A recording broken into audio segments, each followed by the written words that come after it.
Hey there. Welcome to my first review in a series of reviews on 1967. This is the 50th anniversary of 1967, and I'm going to do a bunch of albums that were released in 1967, and where better to start than the Beatles' 1967 album, Sgt. Pepper's Lonely Hearts Club Band. It was the Beatles' eighth album, released on May 26th in the US, June 2nd in the UK. It was their eighth studio album, and it was their first album to be the same in the US and the UK. Because before that, the US used to, I mentioned this in my Revolver review, the US used to cut songs off the British versions of the albums so they can paste them together and make more albums in the US and thus making more money. It was kind of ridiculous, made for some, especially with Revolver. They really bastardized that album in the US. It had two John Lennon songs on the whole album. It was ridiculous.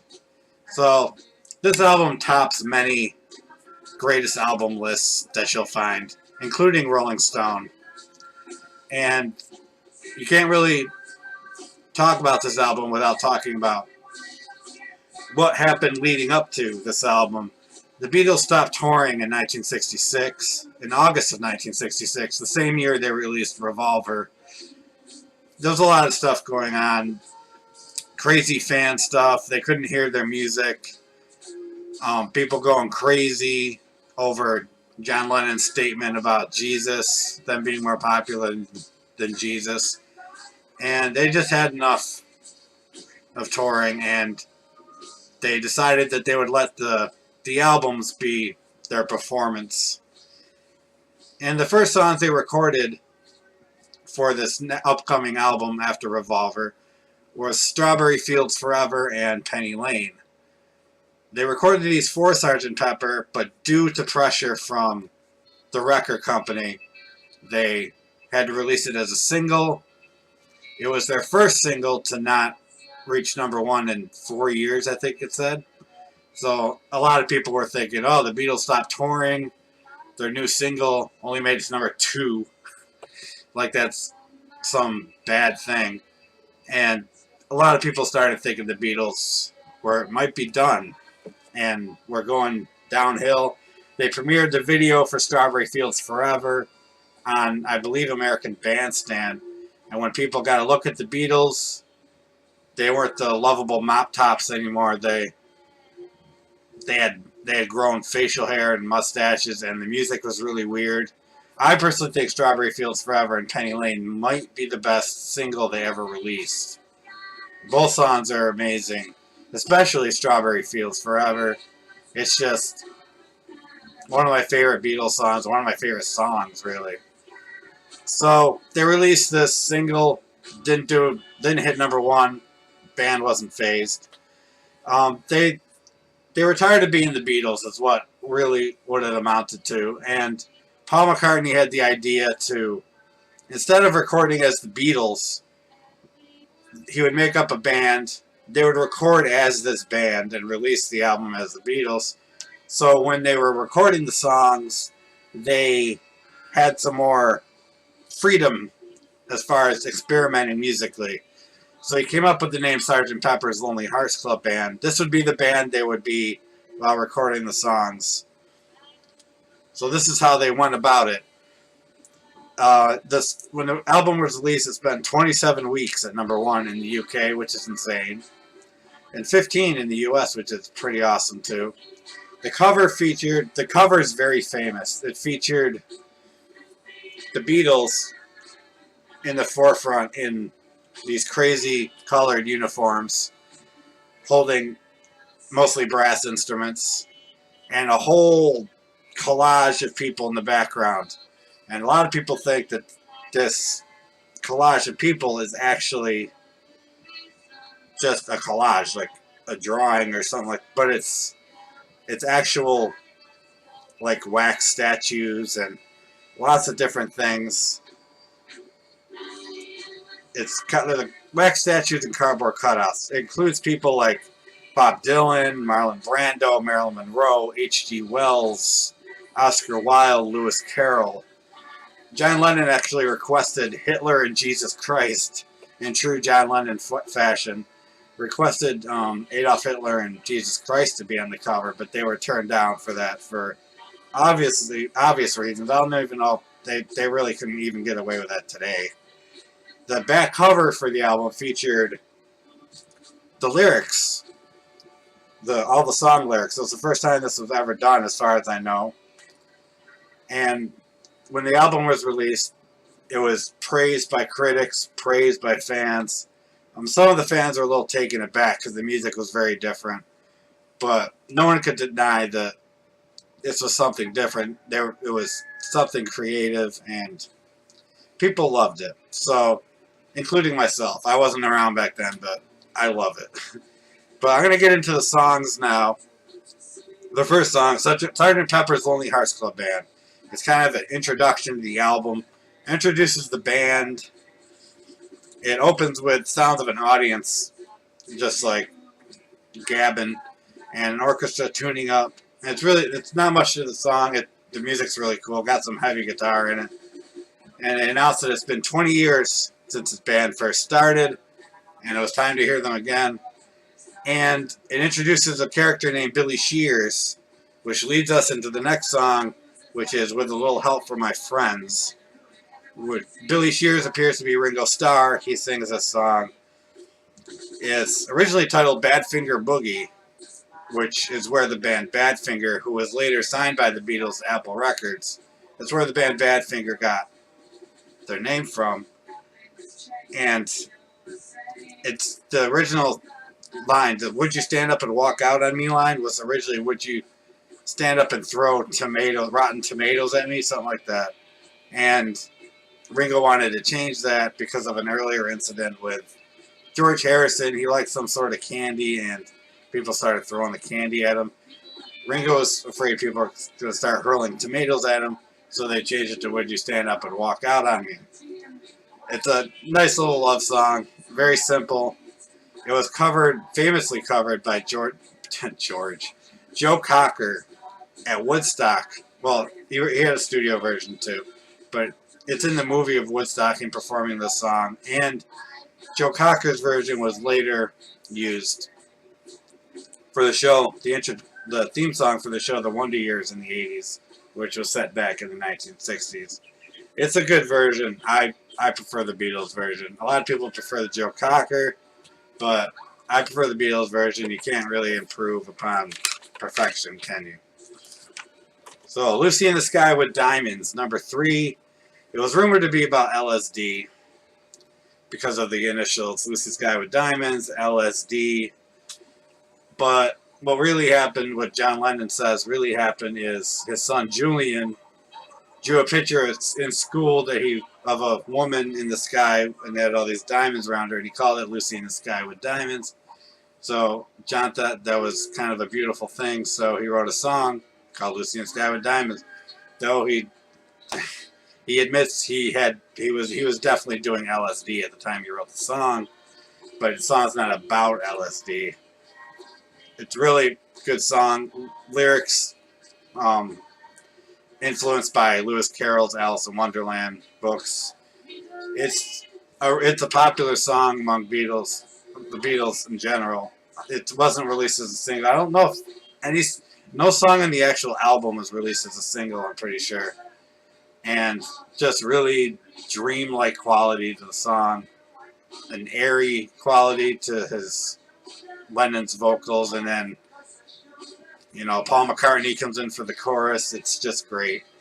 And the bass line in the song, I want to talk about Paul McCartney's bass on this album. He's kind of underrated as a bass player.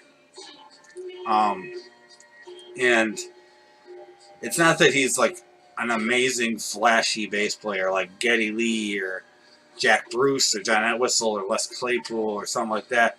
But he serves the song very well, and the bass lines he comes up with are they flow so great within the song.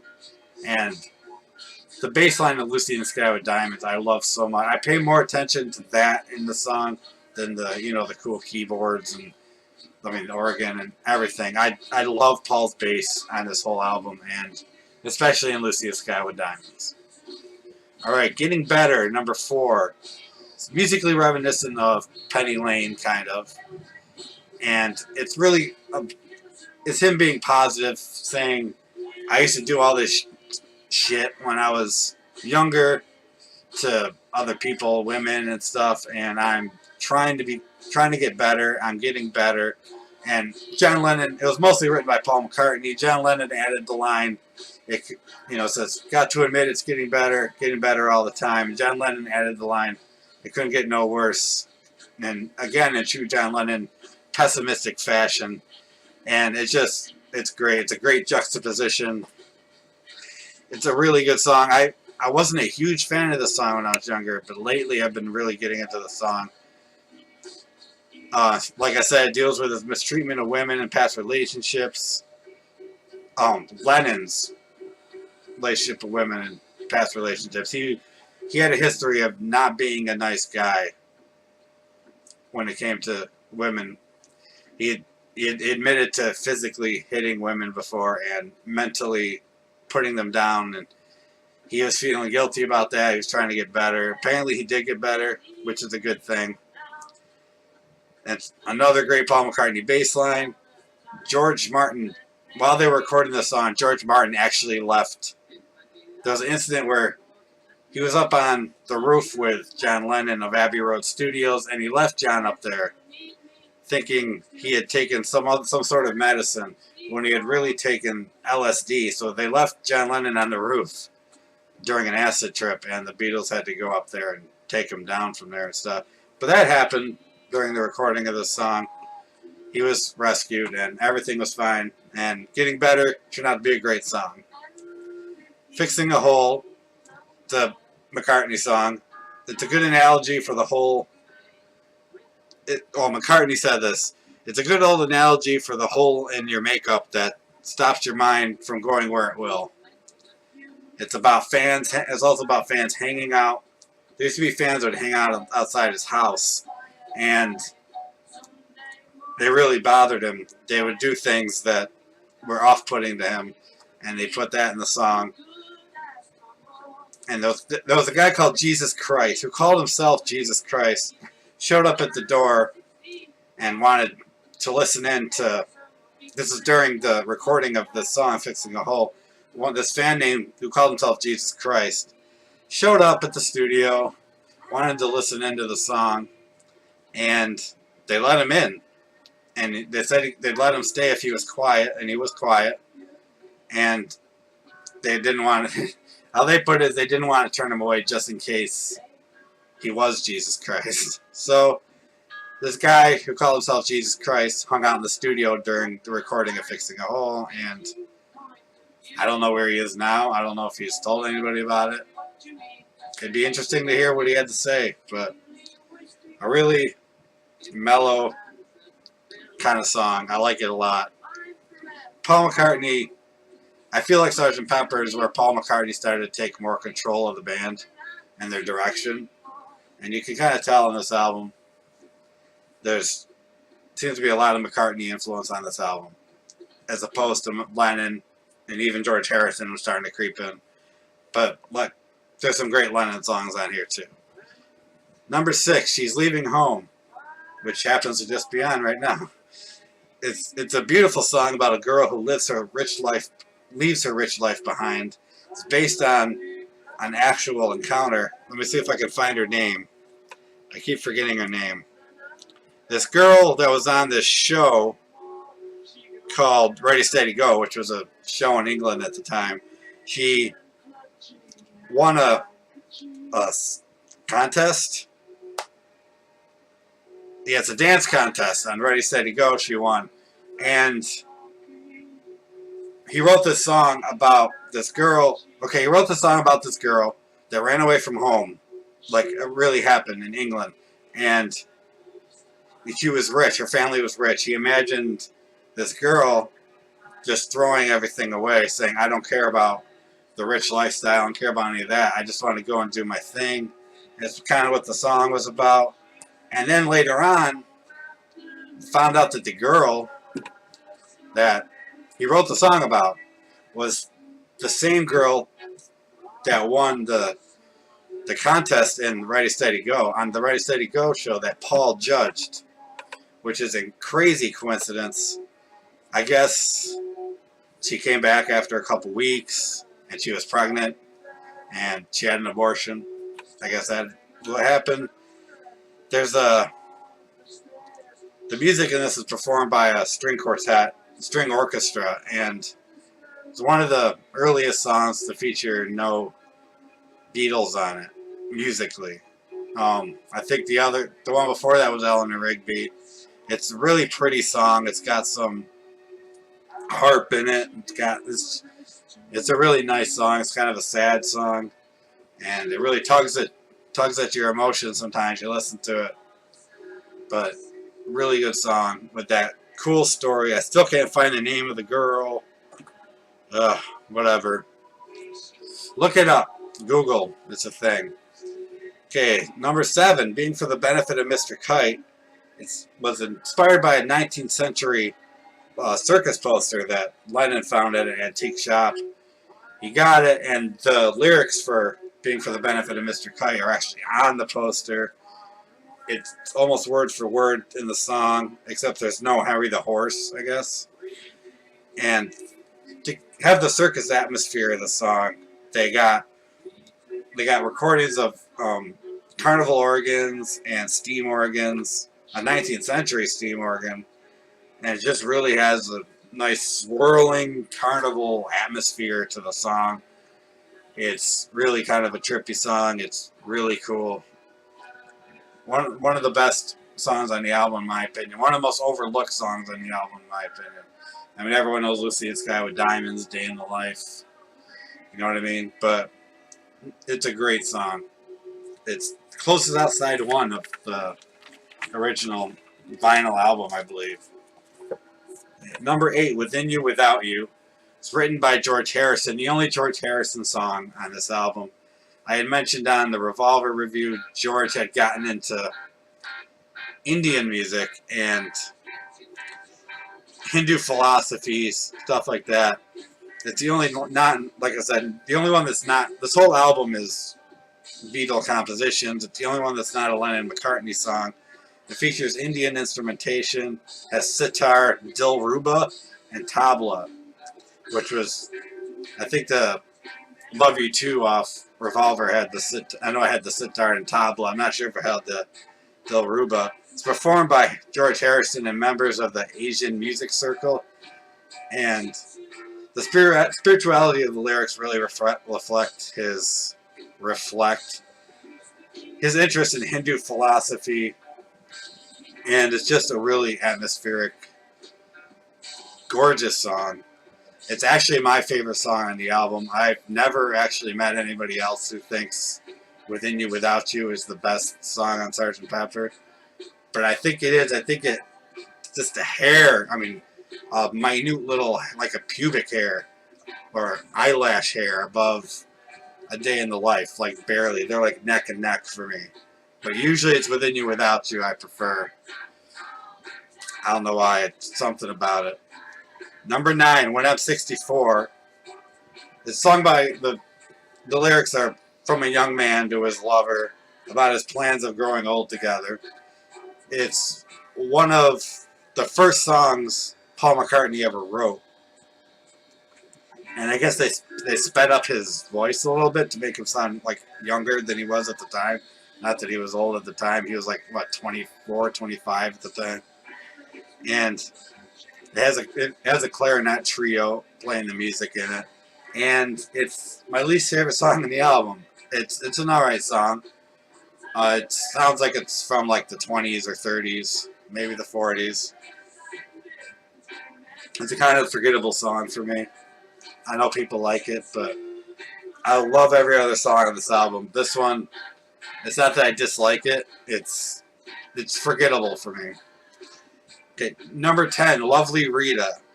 It's about a female meter maid who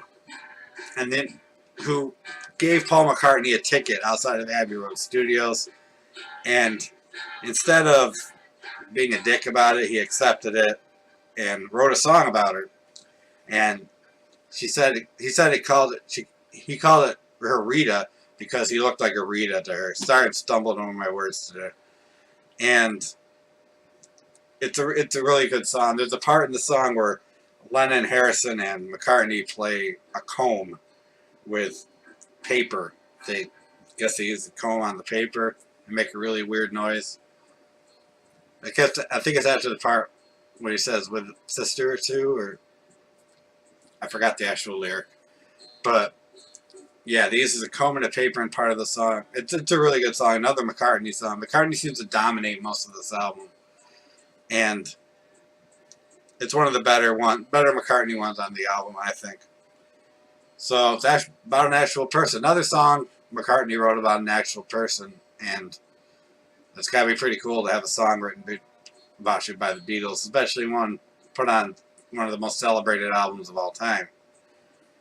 Okay, number 11, Good Morning, Good Morning. John Lennon wrote it after being inspired by a cornflakes commercial he saw, Kellogg's cornflakes. It kind of sounds like a commercial.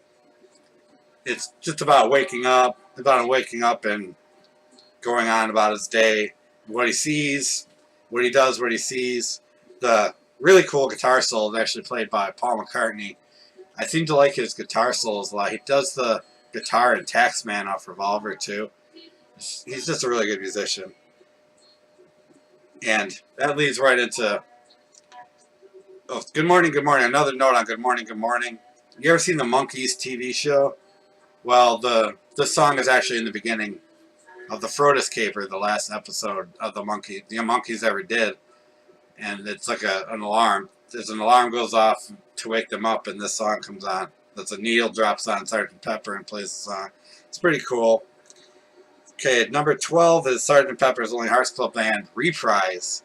So they just remind you before the album ends that you're listening to Sgt. Pepper by the Beatles. Well, you listen to Sgt. Pepper's Lonely Hearts Club Band, and that's really all I gotta say about the song. It's a reprise. It's just reminding you who you're listening to. Number 13, A Day in the Life. One of the most famous songs, maybe the most famous song on the album. It's inspired by contemporary newspaper articles that John Lennon had seen. It includes 2 sections of orchestra crescendo. Just people, I don't know what they're doing with the instruments, just going from low to high, just building and building until the next section of the song. It has a section written by Paul McCartney. The whole middle section is written by Paul McCartney. The woke up, get out of bed part. And the line, "I'd love to turn you on," resulted in, there's a line who says, "I'd love to turn you on," and it resulted in the Beatles being banned from the BBC, which had happened before for other songs. The BBC was a real stickler for this kind of stuff back then, and he got banned by the BBC. And to tell you the truth, it was a 5-minute song, and most songs played on the radio weren't that long. Although I heard when this album came out, a lot of radio stations would play it, like the whole album, which is crazy. I couldn't imagine it happening today. And the ending contains one of the most famous ending chords of anything in the history of music. It's a E major chord on the piano. It just builds up with the orchestra at the end, and then it just ends with that chord. Like I said, the lyrics are based on newspaper articles he had read. Like, I read the news today, oh boy, and about someone who got in a car accident, and lots of stuff happened in England. And the actual last chord, the E major chord, was played by 3 pianos and a harmonium, and it lasted for 40 seconds, which is crazy. And then but during the recording of the song, there are other musicians there, like Mick Jagger, Keith Richards, Brian Jones, Donovan, David Crosby, and Michael Nesmith of the Monkees, who I just mentioned. They were present at various stages of recording, not for like the whole thing. They invited them into the studio. That's pretty awesome, I think. And the original album in England, after A Day in the Life ended, when you get to that part right after the end of the album, it would repeat this 15 kilohertz. There was a 15 kilohertz tone that was like a really high tone, and then just random crazy chatter for it would just spin around and repeat it and repeat it and repeat it. And it's only on the British version of the album, not the American. And they ended up putting on the CD too, which is pretty great. If you listen real closely, you can hear it in the background. It's really strange, and I love it. So, this was a review I've been working on for a little while. It was kind of intimidating to do one on Sgt. Pepper. I hope I did alright. But, I'm going to be doing more albums from 1967. I'm not sure which one next is coming up. I have a list. I'm going to go by that list. So, Sgt. Pepper, definitely a 10 out of 10 album, as most Beatles albums are, especially from Rubber Soul onward. They're basically all 10 out of 10s. Great album. If you're into experimental music, if you into the Beatles, well, obviously, if you're into the Beatles, you know this album. If you don't know the Beatles and you want to get into the Beatles, I think that's a good place to start. It's one of those celebrated albums of all time. It's amazing. It never gets old. I listen to it regularly. It's a monumental achievement in music, especially at the time with the recording limitations they had. And George Martin, their producer, was a genius in doing the stuff he did with this album and other Beatles albums. And this album's just another reason why the Beatles are the greatest band of all time. And you should really check it out if you haven't heard it. And if you've heard it a million times, you should check it out again because it's amazing. So have a great day, everybody. I'll talk to you later.